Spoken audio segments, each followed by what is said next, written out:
Hello there, you little demons. Jules here for WhatCulture.com, back again with another episode of the awesomely named and awfully hosted Choose Your Own Adventure, the weekly medieval-themed format where I, the Crown Jules of WhatCulture.com, take a list chosen by you. Yes, you whose muscles are hurting so very much. I'm glad I'm seated. I did leg day yesterday and, oh baby, I cannot stand. Yes, you get to decide what list I dole out to you each and every week, and this week we have none other to thank than Black Shadow X7 for their suggestion of terrible video games that revolutionized the industry. And you know me, I love talking about terrible games. Well, technically, my neck vein Jeremy and I definitely love talking about terrible games, but this time it's a bit of a weird twist because we have to go, you're bad, but you did something good as well. How do we feel, Jeremy? Oh, still pissed off. Fantastic. Because yes, just because a game isn't very good, that doesn't mean that it can't make an impact. And all of these video games prove that it is entirely possible for downright terrible pieces of interactive entertainment to shape the industry. So let's take a look at them. As I'm Jules, this is WhatCulture.com, and these are 8 terrible video games that revolutionized the industry. And you know the drill by now. Put your suggestions for next week's episode down in the comments section below. But with that in mind, let's get on with this list, shall we? Number 8. The Order 1886 killed off smaller AAA games. Now, The Order 1886 is one of Sony's rare AAA blockbuster misses in recent years. A visually stunning yet mechanically clunky and, dare one say it, aggressively generic third-person action game that just didn't move the needle an inch and quickly evaporated into the pop culture ether. And one of the primary complaints about The Order 1886 was its length. It was like, god damn, this game looks good, and yes, like I said before, the gunplay is... but okay, we can go through this. What do you mean it's over? It's over in 5 hours? Are you kidding me? You're not kidding me? Well, that's answered my question then. Yet The Order's critical and commercial failure had slightly tectonic impact on the industry as a whole, effectively hammering the final nail in the coffin of smaller, more linear AAA tentpole games. The focus became greater than ever on ensuring that AAA blockbusters gave players their money's worth, which often equated to bloating the critical path with tedious busy work. And yes, I am pulling up an image of Starfield right now. Oh, you're going to argue with me on this? You think that this is a very, very linear story that keeps you on the rails, does it? Does it bollocks, mate? You do about 40 hours before you find the first sort of mission that changes any of the gameplay. Am I wrong? No. Pad. Mega budget games with short playtimes were effectively phased out, in turn teeing up the rise of the AA game, that is, ambitious lower budget titles that look like AAA, like Hellblade: Senua's Sacrifice and, more recently, Fort Solace. So what The Order 1886 did is take your money, tell you that it wasn't worth your money, and then we started demanding that games were worth our money. So, thanks for your failure, life lesson. Cheers. Number 7. iRobot was a groundbreaking 3D shooter. Before we begin this, no, this is not a video game adaptation of the Will Smith vehicle iRobot. This is a Atari video game that came out 20 years prior to that, and, well, it was bad. iRobot was released exclusively for arcades in 1984 and tasked players with shooting shield-like blocks before attacking a blinking eye of the malevolent entity known as Big Brother. Pretty standard stuff, right? Except in 1984, iRobot's 3D version was positively mind-melting. It was the first game in history to feature 3D polygons running in real time, basically an entire decade before the tech was popularized by the PlayStation. Yet outside of its graphical innovations, there was precisely nothing else going on. Like I said, you just shot blocks and then shot somebody in the eye. That was the game. And while that was fine in the arcade heyday, I mean, look at Pac-Man. You literally did nothing else apart from just go, yum, dots, ghosts. But still, people were asking for a little bit more as the medium evolved, and iRobot had nothing else to offer. This, combined with the game's arcade hardware proving unreliable, and the market itself being massively weakened by 1984, and the fact that Atari produced only around 1,000 game cabinets, caused iRobot to quickly slip from the lips of the gaming masses, no matter that it proved what could have been done with 3D years before it fully caught on. Number 6. Destiny popularized live service content delivery. So when Destiny was announced, I think the world over was like, hello there, you beautiful looking beast, I can't wait to get my hands on you. But once we did unwrap that game case and pop it into our collective consoles, there was a big groan of disappointment because, well, there was nothing to it when it first launched.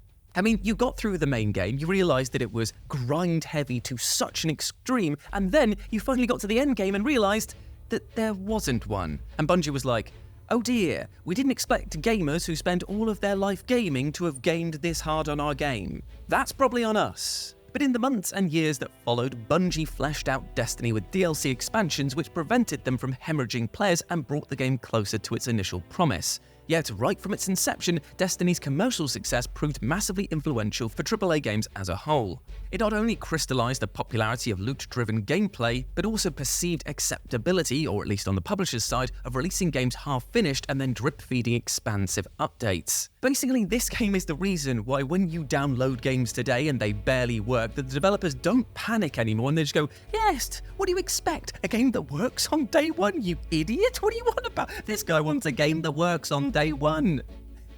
I know, right? Yeah, that's weird, isn't it, when you say it out loud, and yet it's become very accepted. Thanks, Bungie. Thanks, Destiny. You pricks. Number 5. Jenu Online is to blame for loot boxes. Okay, so Dan, what I'm going to need you to do right now is bring up some Jenu Online gameplay. Just put it right here, okay? And then I want you to bring a little text thing over here, right?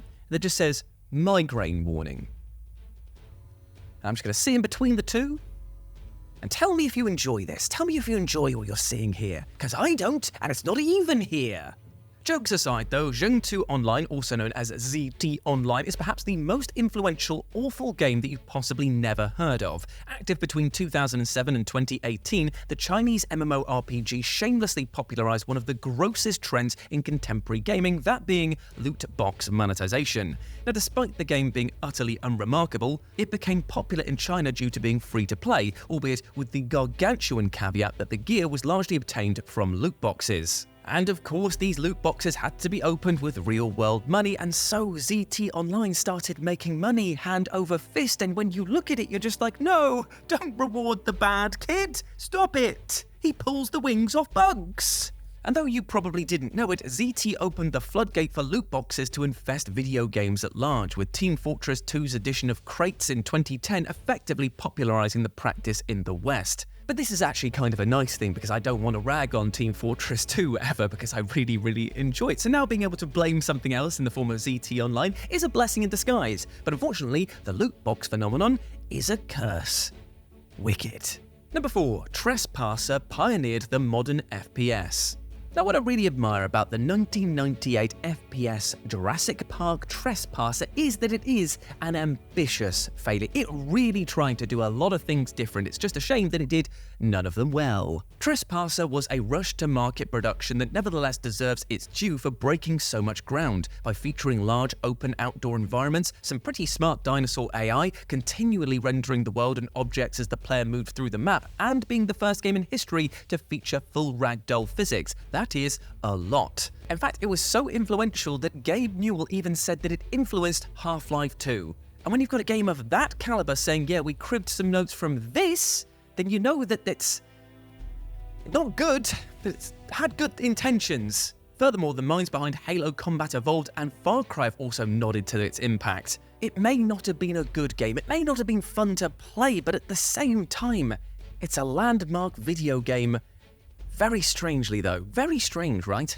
Number 3, No Man's Sky became the poster child for redeemed video games. Now, No Man's Sky has had one of the most fascinating journeys of any video game ever released over the past decade. Hello Games' procedurally generated action-adventure game was hugely hyped prior to its release, only for players and press alike to express disappointment with the launch day product which fell far short of the developer's many lofty pre-release claims. Yet, to Hello Games' credit, they have actually gone back to the game time and time again to improve it to the state where it's now not even just what they promised originally, it far exceeds those lofty claims. And hell, they're still working on it today, which is actually genuinely impressive. The likes of base building, vehicles, VR support, multiplayer, a third-person camera, and much more were added into the game in the years that followed, ensuring that No Man's Sky's reputation was rescued from the ashes of mediocrity. But what it really did for the industry as a whole is it said, look, sometimes developers, they can be put under pressure by publishers or outside sources and they don't deliver what they wanted to. But if they are dedicated and true to their word, that maybe giving them a chance to redeem themselves is an earned thing. It's something that we should all do. It's teaching us gamers to say, yeah, it's maybe not where we want it to be right now, but maybe we should give it a bit more of a chance. Unfortunately, though, this sentiment versus what I said earlier about developers releasing broken games on day one and trying to patch them, they do come into conflict quite a lot, so it is a case-by-case example. Anyway, it changed things in an important way and changed the culture around releasing inferior products and just calling it a day, and thank God it did. Number 2, E.T. the Extraterrestrial almost killed and then weirdly saved the industry. Now, if you thought that Jenu Online's influence on the industry was bad, at least they didn't try to straight up murder it. E.T. the Extraterrestrial is one of the most infamously terrible video games ever made, even for the subterranean standards of licensed video games based on hit movies. Because after all, E.T. was rushed to market just after 5 weeks of development, and boy howdy does it show. But rather than the game just making a quick buck and then fading into the shadows while giving everyone else the finger, this had such a devastating impact on the industry as well as Atari's financials that it basically changed the game forever. More to the point, it further impacted the already volatile state of the gaming business in 1983, leading to a devastating industry recession which caused revenues to shrink by an eye-watering 97% in 1985. Yet the business began to recover in 1985 when Nintendo decided to break into the home console market with the NES, which proved successful enough that by 1988, revenues were close to pre-recession levels, with Nintendo holding a gigantic 70% market share. So in a weird way, E.T. coming along and crashing the party was actually the best thing for the market going forward, because with all the video games, publishers and developers pulling out, it allowed Nintendo to step in with quality products. And yeah, we should be very thankful that they did, because we'd be looking at a very different industry if they hadn't. And number 1, Alien's Colonial Marines ruined bullshit marketing for publishers. Now, Alien Colonial Marines is a bad, stanky bad game. I mean, it's got terrible controls, even worse AI, and just is plain old no fun to play. But weirdly enough, out of all of these things, the thing that is most remembered for is igniting a discussion about marketing and how publishers will basically try to lie to us in order to shift units. Even accepting that games are fluid products which often change substantially during development, many players felt that Sega had falsely advertised this game's quality and level of polish, in turn grossly misleading them. A few months after Colonial Marines' release, Sega even flatly admitted that the game's trailers were deceptive, following the publisher having discussions with the UK's Advertising Standards Agency. With that, Sega were compelled to add disclaimers to the game's marketing materials, making it clear to players that the more impressive trailer footage was for a work-in-progress version of Colonial Marines. Yet, the game ultimately sparked a wider discussion about the responsibility of publishers to market their titles accurately and in good faith. And thanks to this case, the ASA and other agencies around the world became a lot harsher when looking at video games and their marketing materials, in turn making the publishers go, oh, maybe we can't just promise that you get a free golden toilet with every purchase, or that it will actually make you a sexual dynamo. I mean, some of the games will. I mean, playing Warhammer, I've heard, is very attractive to people. I couldn't even say that. Couldn't even say that to look you in the eye. It's just not true. Just not true. Now, this isn't to say that deceptive marketing has been wiped out completely in the decades since, but it's certainly far less prominent than it was back in 2013. And so we have this weird situation where Alien Colonial Marines spat in our faces, but now we kind of have to kiss them on the cheeks and say, thank you very much, I hate you. But at the same time, thank you, because now I feel a little bit more in tune. There's a bit more transparency with what's going on in the video game world. So thanks, and again, I hate you.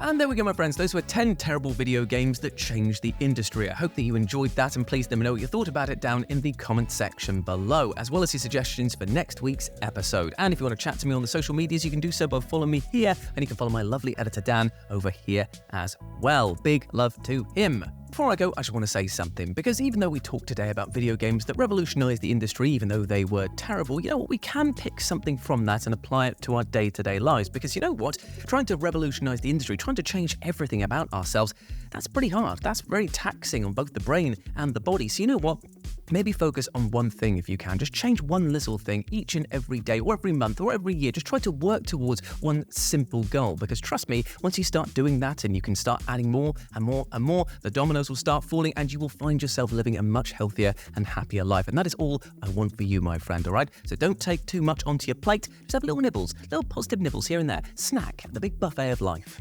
As always, I've been Jules. You have been awesome. Never forget that, and I will speak to you soon, my friends. Bye.